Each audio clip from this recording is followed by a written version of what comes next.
Sejarah dan legenda Gunung Bromo. Berdasar cerita rakyat sejarah dan legenda Gunung Bromo, pada masa itu berdasarkan cerita sejarah dan legenda bahwasanya Gunung Bromo berasal dari nama Brahma, yaitu gunung yang dianggap suci oleh masyarakat suku Tengger. Kemudian orang Jawa menyebutnya Gunung Bromo. Suku Tengger adalah masyarakat asli yang berada di kawasan kaki Gunung Bromo Semeru yang berasal dari penduduk pribumi Kerajaan Majapahit. Sejarah dan legenda Gunung Bromo purba. Pada zaman dahulu kala ketika Kerajaan Majapahit mengalami serangan dari berbagai daerah, sehingga penduduk pribumi Kerajaan Majapahit melarikan diri untuk mencari tempat tinggal baru demi keselamatan hidup mereka, dan pada akhirnya mereka terpisah menjadi dua bagian, yaitu pertama menuju kawasan Gunung Bromo dan yang kedua menuju Pulau Bali. Karena berasal dari lokasi yang sama, sehingga kedua tempat ini sampai sekarang mempunyai kesamaan akan budaya, agama, adat istiadat, yaitu menganut kepercayaan agama Hindu.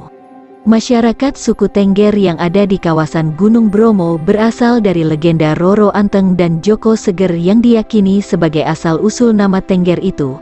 Teng, akhiran nama Roroan, Teng, dan Ger, akhiran nama dari Joko Seger. Dan Gunung Bromo sendiri dipercaya sebagai gunung suci. Mereka menyebutnya sebagai Gunung Brahma. Orang Jawa kemudian menyebutnya Gunung Bromo. Itulah sejarah dan legenda terbentuknya Gunung Bromo purba.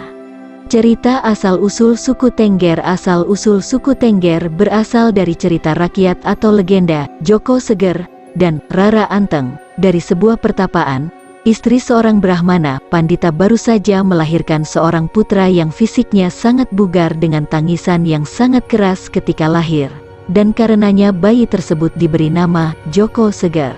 Di tempat sekitar Gunung Pananjakan, pada waktu itu ada seorang anak perempuan yang lahir dari titisan dewa.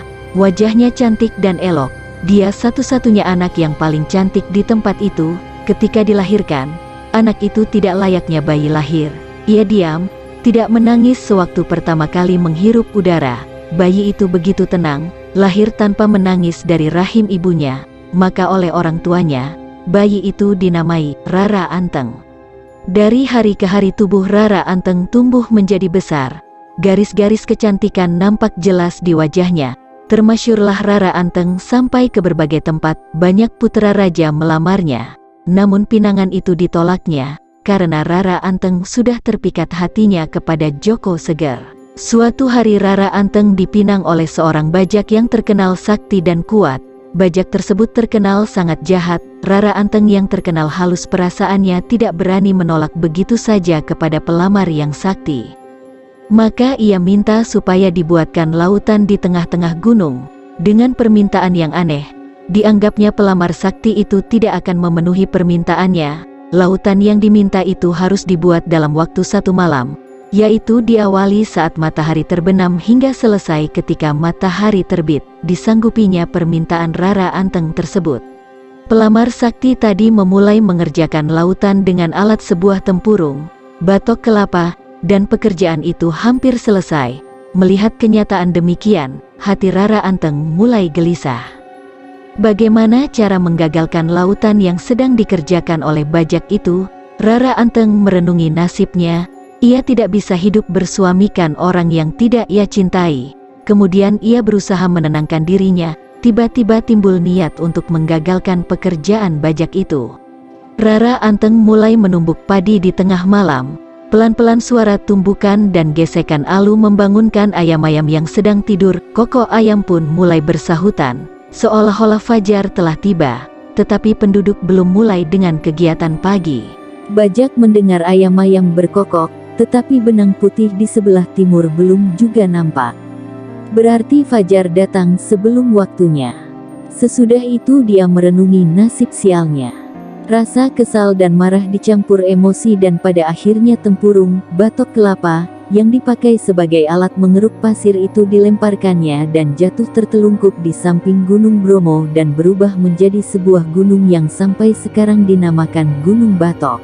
Dengan kegagalan bajak membuat lautan di tengah-tengah Gunung Bromo, sukacitalah hati Rara Anteng. Ia melanjutkan hubungan dengan kekasihnya, Joko Seger. Kemudian hari Rara Anteng dan Joko Seger menjadi pasangan suami istri yang bahagia. karena keduanya saling mengasihi dan mencintai. Pasangan Rara Anteng dan Jaka Seger membangun pemukiman dan kemudian memerintah di kawasan Tengger dengan sebutan Purbowasesa Mangkurat ing Tengger, maksudnya penguasa Tengger yang budiman.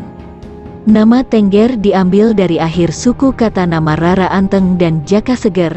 Kata Tengger berarti juga tenggering budi luhur atau pengenalan moral tinggi, simbol perdamaian abadi. Misteri Gunung Bromo. Dari waktu ke waktu masyarakat Tengger hidup makmur dan damai. Namun sang penguasa tidaklah merasa bahagia, karena setelah beberapa lama pasangan Rara Anteng dan Jaka Tengger berumah tangga belum juga dikaruniai keturunan. Kemudian diputuskanlah untuk naik ke puncak Gunung Bromo untuk bersemedi dengan penuh kepercayaan kepada Yang Maha Kuasa agar karuniai keturunan. Tiba-tiba ada suara gaib yang mengatakan bahwa semedi mereka akan terkabul, namun dengan syarat bila telah mendapatkan keturunan, anak yang bungsu harus dikorbankan ke kawah Gunung Bromo. Pasangan Roro Anteng dan Jaka Seger menyanggupinya dan kemudian didapatkannya 25 orang putra-putri. Namun naluri orang tua tetaplah tidak tega bila kehilangan putra-putrinya. Pendek kata, pasangan Rara Anteng dan Jaka Seger ingkar janji. Dewa menjadi marah dengan mengancam akan menimpakan malapetaka. Kemudian terjadilah prahara, keadaan menjadi gelap gulita, kawah Gunung Bromo menyemburkan api. Kusuma anak bungsunya lenyap dari pandangan terjilat api dan masuk ke kawah Bromo. Bersamaan hilangnya Kusuma terdengarlah suara gaib, "Saudara-saudaraku yang kucintai, aku telah dikorbankan oleh orang tua kita dan Hyang Widi menyelamatkan kalian semua. Hiduplah damai dan tenteram, sembahlah Hyang Widi. Aku ingatkan agar kalian setiap bulan Kasada pada hari ke-14 mengadakan sesaji yang berupa hasil bumi dan dipersembahkan kepada Hyang Widi Asa di kawah Gunung Bromo. Sampai sekarang kebiasaan ini diikuti secara turun-temurun oleh masyarakat Tengger dan setiap tahun diadakan upacara Kasada di Poten Lautan Pasir dan kawah Gunung Bromo. Larangan di Gunung Bromo begitu mempesona sehingga banyak para wisatawan dari berbagai negara tertarik untuk bisa menikmati keindahan alamnya. Namun untuk Anda yang akan berlibur ke Gunung Bromo harus tahu larangan apa saja yang harus ditaati ketika pergi ke Bromo. Dilarang melangkahi pawon. Menurut kepercayaan masyarakat Tengger, seseorang dilarang melangkahi pawon.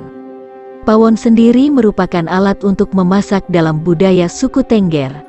Jika seseorang melangkahi pawon, dia diyakini akan kehilangan jodohnya atau jodohnya akan direbut oleh orang lain. Membawa pulang batu bata dari Gunung Bromo. Larangan ini juga patut kamu ketahui, karena jika tidak, itu bisa berakibat buruk pada diri kamu. Ketika kamu berwisata ke Gunung Bromo, jangan coba-coba membawa pulang batu bata dari tempat tersebut. Jika kamu melakukannya, penghuni Bromo diyakini akan marah dan dapat membawa nasib buruk bagimu. Kencing menghadap Gunung Bromo. Meski terdengar absurd, kamu nggak boleh buang air menghadap ke arah Gunung Bromo. Hal ini dipercaya akan membawa nasib buruk bagi pelakunya, karena aktivitas itu dinilai melecehkan penghuni Gunung Bromo.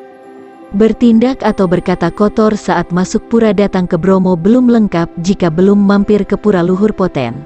Tapi ingat, jika kamu ingin berkunjung ke pura ini, dilarang keras untuk melakukan tindakan ataupun bertutur yang gak pantas. Wanita yang sedang haid dilarang masuk pura selain tidak diperkenankan untuk bertindak, berbicara, atau berpikir hal yang gak pantas di dalam pura. Wanita yang sedang haid juga dilarang untuk masuk ke area suci tersebut. Jadi, jika kamu sedang dalam kondisi tersebut, sebaiknya jangan memaksakan diri untuk masuk. Begitulah sejarah dan legenda Gunung Bromo. Joko Seger dan Rara Anteng menjadi cerita rakyat yang membudaya bagi masyarakat suku Tengger di kawasan Gunung Bromo. Cerita tentang sejarah dan legenda wisata Gunung Bromo dengan peran Joko Seger dan Rara Anteng sangat populer bagi wisatawan liburan ke Bromo. Terima kasih sudah menonton video kami, dan jangan lupa like, komen, dan subscribe channel kami, agar kami dapat selalu bisa menyajikan cerita rakyat lainnya.